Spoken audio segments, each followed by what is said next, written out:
Chapter 101. Galatea, for as much as she believed in Jake after she saw him shatter miniature dead worlds, knew they were outnumbered, even with that weird maid/snuggle pillows idea about summoning super ghosts.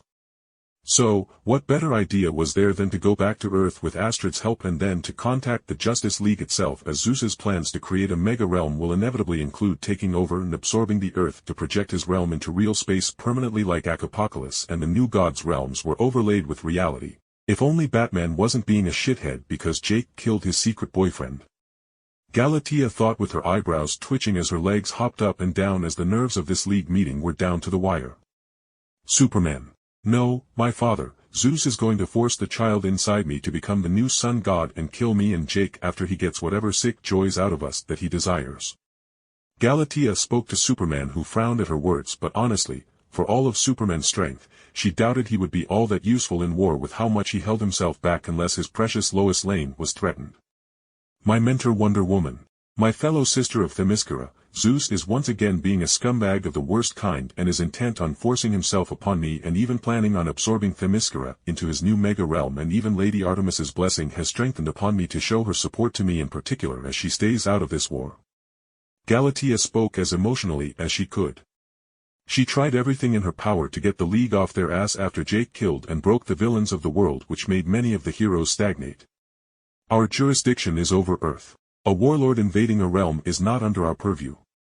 A black-skinned Green Lantern spoke that she didn't even know the name of. Galatea snorted. And when Zeus is far more powerful after he absorbs several realms, what then? Will you just sit, with your thumb up your ass as he absorbs the Earth slowly over the course of centuries, so you don't even notice it, as you don't give a shit about magical issues that aren't some dragons burning down a city? Galatea retorted, and a Green Lantern grimaced at her crass words as it rang all too true, as many of the Light's plans that they could do nothing about were magical in nature. Enough. A masculine voice spoke up, and all eyes were drawn to Captain Marvel, who had lost his jolly and childish demeanor that was the core of his character, being only some 10-odd years old. Galatea is right, and helping a past leaguer is the right thing to do. Zeus, even if his power fills me, is a butthead, and I won't say anything else about him. Captain Marvel looked around the room at everyone as he continued to speak. I became a hero, I became Captain Marvel to do the right thing.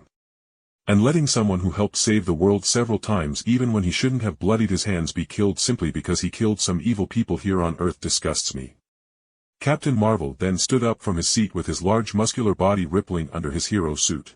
Don't make excuses about this being an Earth jurisdiction issue, as the League has gone to other worlds to help, and a Green Lantern shouldn't say that, most of all as you get called to other worlds all the darn time anyway. Now sure. Going to war isn't going to be fun, but we all fought and killed parademons with no hesitation before. No longer was Captain Marvel filled with the courage of Achilles, now he looked at his fellow heroes with the innocence of his true child self as he spoke softly.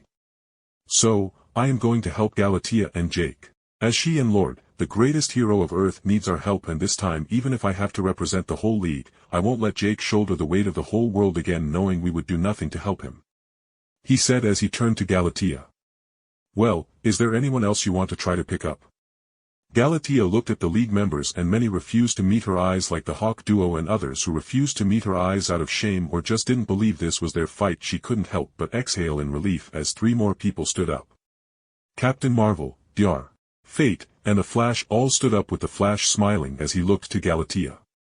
Sure, this is a little messy, but I trust Jake. Yes, he went off the rails when he saw all infants in the world dying. But I remember that spark of joy in his eyes when I helped him be introduced into the League.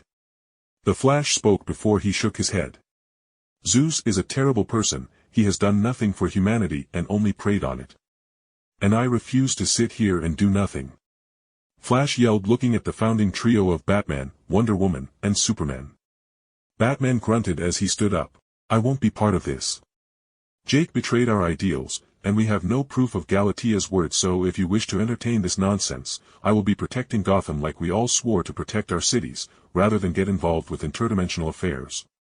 Batman spoke gruffly as he walked out of the meeting room and got teleported away.